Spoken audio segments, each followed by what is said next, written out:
It's official, I have just started playing the best Warlock build known to mankind in Last Epoch. It can generate 250-300,000 ward at any given time, make you invincible with one click of a button, and deal massive damage to every single enemy in the game. I'm going to go over everything this build requires, and if you understand this build fully, you're going to have one of the, if not the strongest character in Last Epoch.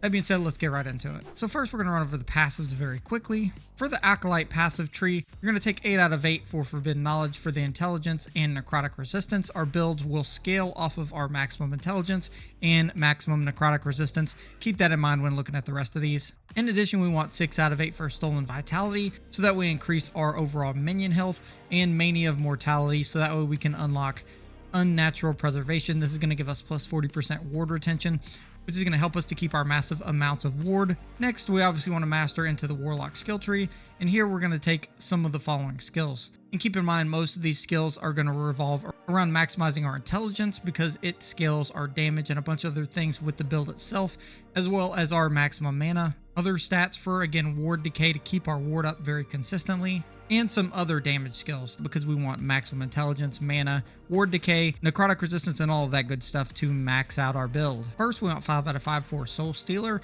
This is going to increase our mana regen and our effect cooldown.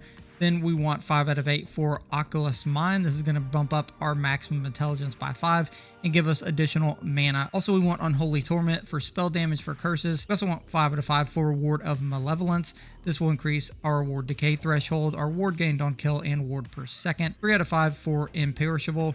This is going to increase our ward decay threshold. Because we're stacking a ton of necrotic resistance, this is going to bump up our ward decay threshold by quite a lot. Doom Herald for 8 out of 8. This is for less damage taken while channeling. This is going to primarily help with our Ghost Flame, and we also deal more damage to damned enemies while channeling, and then also while channeling your Profane Veil. Then you want Wither for 5 out of 5, so that way our withering chance on hit is plus 100%, meaning we're always going to wither enemies when we hit them, and then we overall take less damage by 8% from them, making us more tanky. We also want 1 out of 5 for Encroaching Darkness. Malefic Body for plus 10 intelligence and plus 10 vitality, bumping up our overall health and intelligence, again scaling the build. Then we want 2 out of 5 for Chaotic Strikes. This will double our damage chance by 2% and give us double damage chance per curse plus 4%. We'll be stacking a lot of curses on enemies, so it'll give us big chances for double damage. 5 out of 5 for Wreak Havoc, so our critical multiplier is plus 40%. This again helps us scale our overall damage by quite a lot. Then we want 5 out of 5 for Fleeting Crone. You want this as early as possible so that your haste chance on kill is plus 25%. You get increased haste effect, so we're just able to move across the map that much quicker. And then also we finally want 5 out of 5 for Accursed Seer, so our cast speed and our cast speed for curses goes up by quite a bit. Additionally, you get the bonus for cleansing all of your curses when you're low health. And then for our points in Lich, we want 10 out of 10 points here for bumping again our intelligence up and mana regeneration. 5 out of 5 for Grasp of Fate for increasing our necrotic damage. 5 out of 8 for Desolation, so we increase our damage over time. And then we want 4 out of 8 for Crippling Insight. Now, once you get enough points, you want to max this out 8 out of 8. So that way our intelligence gets plus 8. Again, it can bump up our intelligence to a total of 16 points. Overall, again, doing more damage. Now, just keep in mind the full build is in the description below, so if you want to check that out and follow along step for step, so if you want to check that out and save it as a quick reference guide, everything I have in this build is currently there. Now, for our idols, you want to focus on idols that give you plus spell damage for curses as your primary stat, and also necrotic resistance as the secondary stat. If you can combine the spell damage with the necrotic resistance in one idol and stack maybe 3 or 4 of those in your build, you're going to be doing a lot more damage overall. And then also you want to scatter in some small Eteran idols where you can, specifically this type, so that way you get increased damage over time and necrotic resistance. You want necrotic resistance on all the idols if possible, and those are the ones you're going to want to stack, just those 2. That's really all you need. And if you want, you can add some of these that would increase your health by percentages. Next, I'm going to go over the skills really quickly. Ideally, we're going to use the Ghost Flame skill to move across the map very quickly by riding our little skull. So without going over every single thing here, the main things to note is damage taken while channeling. We're going to take a lot less damage while we're actually moving. You'll have move speed increases as well as additional move speed increases, so that way you can move very quick. Again, this is going to be our kind of movement skill to get around everywhere. You can take the skills just shown here. On the way, you do want to make sure you take Spectral Menace and max that out, so that way your channel cost is a lot less. This means it's going to cost you a lot less mana to move around the map, meaning you can go from basically the beginning to the end. Another one is Chthonic Fissure. This is going to be our primary damage skill, and this is going to scale with a bunch of different things. So one of the main things we want to pay attention to here is our spirit frequency. That's going to be the amount of spirits and chaos bolts essentially that come out of our Chthonic Fissure, doing the amount of damage that it does. We also want secondary fissure here. This is going to be one of the other main things, so you get a fissure that goes in both directions. And then down here we get stuff like Twisted Waves, where our damage actually increases per 2% necrotic resistance that we have. We stack 4 to 5 to 600 necrotic resistance with this build, which bumps our damage up quite a lot. This also uses the Torment Curse to deal multiplicative damage, so that way we get more Torment damage and Curse damage on enemies, because that's kind of what the build is based on. We also get more stacks here for cursing enemies, and then additional necrotic damage per 1% added multiplier, which when I show you the gear will make sense and gives us a lot more damage. Next we want Profane Veil. This skill is going to make us invulnerable and give us all of our ward up to 250,000 or 300,000 in some cases. Some of the main things to note here is your damage to cursed enemies while concealed is up 50%. So while we're healing and being invincible, damage to cursed enemies are going to take a lot more damage. This gives us, again, invincibility and huge damage boost. You can't beat it. Another big one is Stream of Profanity, so our remaining cooldown on curse skills is reduced, and our cooldown reduction uses. And then other things like Eternal Blasphemy is going to increase our duration of our Profane Veil and our move speed. Going to make us faster while we're in the ability, channeling it, and Vampiric Pull so we consume more minions. Overall, extending the duration and the more ward that we're going to gain to stack us up to that 250k or 300k mark. Then we want Spirit Plague. Again, some of the main things here, we're going to get physical penetration with Bleed. This is going to up our damage overall. We're also going to get increased global damage over time here, 3 out of 3. And then 3 out of 3 here for increased cast speed, increased duration. This is a big one. We're going to be able to cast almost instantly.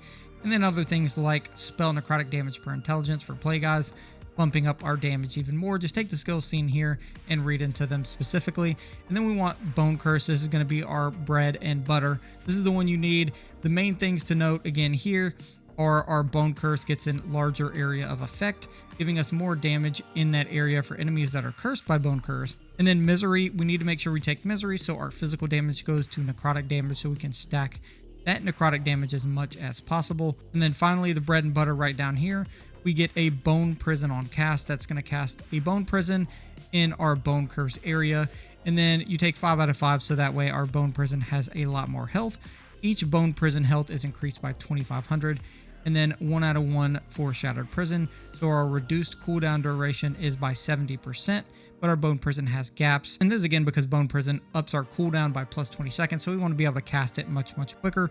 With this, you can cast Bone Curse on the ground, use Profane Veil to eat up all of the Bone Prisons, and generate up to, again, 300k ward. Now for our blessings, right here we want increased unique drop rate to help drop our overall pieces of gear. Make sure you grab this one first before you ever start farming. It'll save you a lot of time. Grand Reach of the Flame, I like this here. You can pick whatever piece you need, but I'm looking for Offhand Catalyst currently, so I'm going with that. Grand Emptiness of Ash for upping our critical strike multiplier. This is a huge boost to our damage, so make sure you have this one. Then for Blood, Frost, and Death, take the wand drop rate. Then Grand Light of the Moon for ending the storm. You can take the mana here or ward per second. We generate so much ward without that I just like having the extra mana. You also want Wand Shard drop rate for Fall of the Empire. For Reign of the Dragons, you want ups to all of your resistances as much as possible, so that way we don't have to worry about them. Then for the Last Ruin, you can take the Suffix Shard drop rate or the Class Shard drop rate. Class Shard drop rate probably will be better here. Also for the Age of Winter, you want increased armor as much as possible. And then for Spirits of Fire, you ideally you want the armor blessing here. If not, take anything else you need, or you could take things like Promise of Death for a chance to shred necrotic resistance on hit. Now I'm going to go through all of the gear with you and show you how to farm all of these pieces very easily. Now for our gear, we're going to take the Mad Alchemist Ladle as our weapon. You can see all the bonuses we get here for chance to slow, apply frailty, shred armor, electrify, and poison. We also get more spell damage per negative ailment on the target, which we're going to stack max on every target. A lot more damage overall there. We're going to get a decent amount of damage buff there. 1% increased cast speed per 2 intelligence. We have like 80 intelligence. We get plus 40% cast speed and 1 mana gained on potion. You want to try and stack necrotic resistance and spell damage on this weapon if possible when crafting it into a legendary. But the best way to get this wand is to farm the Stolen Lance timeline, since it does give you the potential for unique wands. Additionally, with all of these other items, you can use prophecies to farm wands this way. This gives you a lot more wands overall. And make sure you're taking out exiled mages whenever you see them, because they can drop these at a somewhat decent rate. Then we want the Bone Clamor Barbute. This helmet specifically is the best in slot helmet for this build. It gives us necrotic resistance, additional ward per second, intelligence, dexterity, and armor. You also want to stack increased minion health on this if you can, and additional necrotic resistance. If you want to farm this helmet, you can farm it at the Black Sun or again through prophecies. Next, for our chest, we want this armor with preferably these 5 stats if you can get them: increased minion health, increased armor, +2 intelligence, and +1 to chthonic fissure with increased damage over time. This buffs our health, our armor through the roof to make us tanky if we don't happen to have a case where we're out of ward or we miss our ability, and then obviously the other stuff for damage buffs. For our amulet, you can take whichever amulet you really need. It doesn't matter too much, but we want an amulet that ideally gives us the main exalted stat as increased minion health, critical strike multiplier, necrotic resistance, and some other resistance that you need, whether that be void or some other type.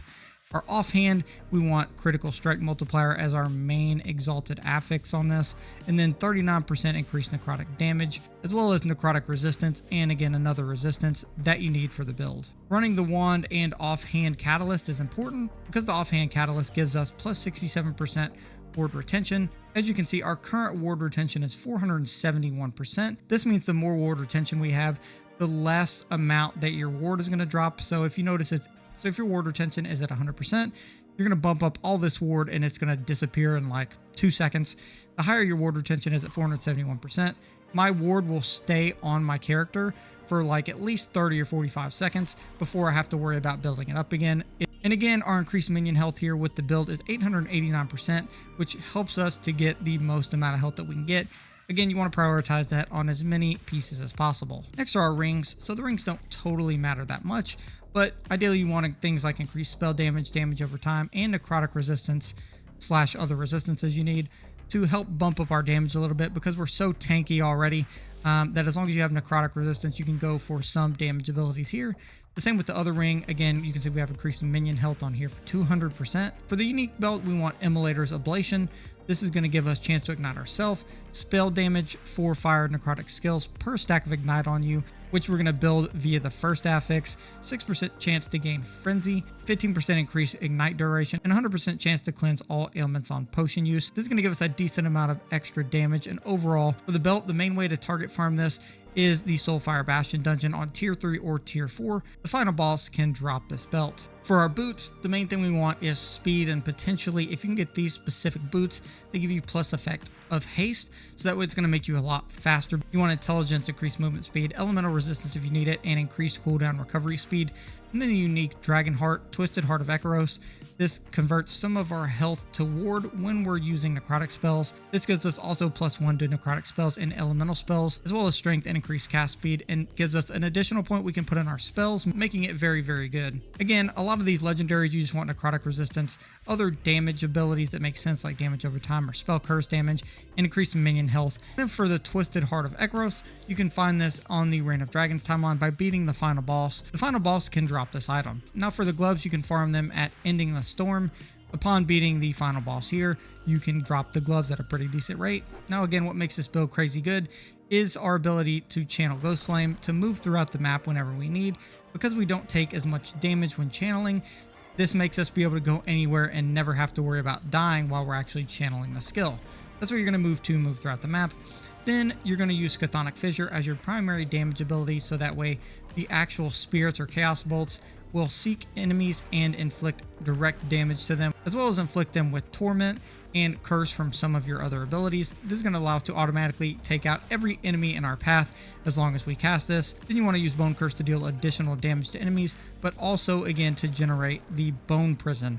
Once you generate the Bone Prison, you'll then use Profane Veil go in it for as long as possible, and eat up all of the Bone Prison to again shoot our ward up to 250k or 300k, and then finally use Spirit Plague before you use Chthonic Fissure or after on enemies, so that way you can curse them with Spirit Plague and allow them to take overall a decent bit more damage. Those skills are going to make your Warlock an absolute god. If you enjoyed, make sure to drop a like on the video, subscribe if you're new, and check out either of these two Last Epoch videos so you don't miss out on either of those awesome tips.